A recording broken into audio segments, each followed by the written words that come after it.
All right, so now it's part 2 of percent of a number. And yesterday we had color coding. We had blue for the front number and red for the second numbers.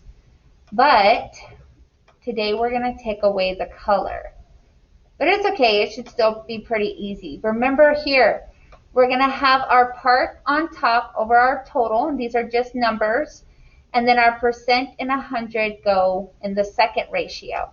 Okay, so remember here, our total is always going to be on the bottom, okay? And then our part is always going to be on the top. But let's go ahead and let's read through the problem. Here it says Maverick has 30 DVDs in his collection. 60%, I'm going to say that again, 60% of his DVDs are action movies. How many of his DVDs are action movies? So I'm going to read this part again. Maverick has 30 DVDs in his collection. Because it does not say what type of DVDs they are, this would account for the total DVDs. So the 30 would go on the bottom next to the total. Now here we clearly see a percent sign. So 60% is what it says. So 60% would be the top part of this ratio, because remember we always want our percent in that second ratio over 100. So 100 would go on the bottom, and then our x would be the part, our missing piece that we're trying to find. That's our variable. All right, so let's go ahead and let's solve using bat and ball again, okay? Or cross multiplying. So we're going to go ahead and we're going to find two numbers that are diagonal from each other. And we have 60 times 30. But again, I'm going to do the little trick. I'm going to do 3 times 6, which is 18. And since I have a 0 here and a 0 here that I left off 2 zeros, I'm going to add 2 zeros to the back of the 18. Now we need to divide by the number that's diagonal from the x, which that number is 100 in this case. So anytime, remember that we're dividing by 100, we're going to move that decimal twice to the left, because remember we move it by a power of 10.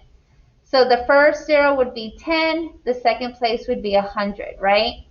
So we're going to take 1800, put our decimal at the very end. When we move it once to the left, that would be dividing by 10. Twice to the left, we just divided by 100. So here, when we give our final answer, it would be 18 action movies out of a total of 30 DVDs. So then when we go to the next problem, we're going to put in our 18. Okay? Let's do one more. It says Mia missed 20%. 20% of the questions on a test she took yesterday. If there were 80 questions on the test, how many questions did she miss? All right, so remember your total is always going to go on the bottom. Total always goes there. Questions missed then would go up top, because that's the part. Okay? Here it says 20%. That part's easy. We see that percent sign, so we know it's going to be the top of our second ratio. And percent is always, always, always out of 100. So this number here is always going to be 100 anytime we're setting up that proportion. So we have 20 over 100. Now we got to figure out, is 80 the part or the whole? Well, it says 80 questions on the test. So that means that there was 80 total questions on the test. So 80 would be on the bottom of the first ratio, and x would now be on the top. All right, so let's go ahead and let's cross multiply to find the value of x.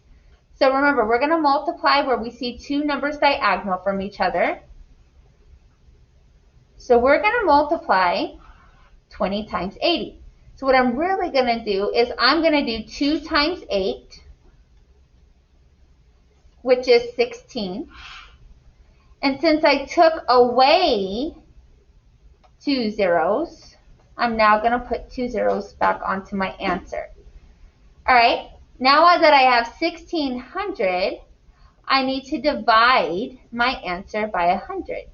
So remember, anytime we're dividing by 100, we simply just put our decimal at the very end, and we move it once to the left to divide by 10, and we move it twice to the left to divide by 100. So here, our answer would simply be she missed 16 questions out of the total of 80 that were on the test.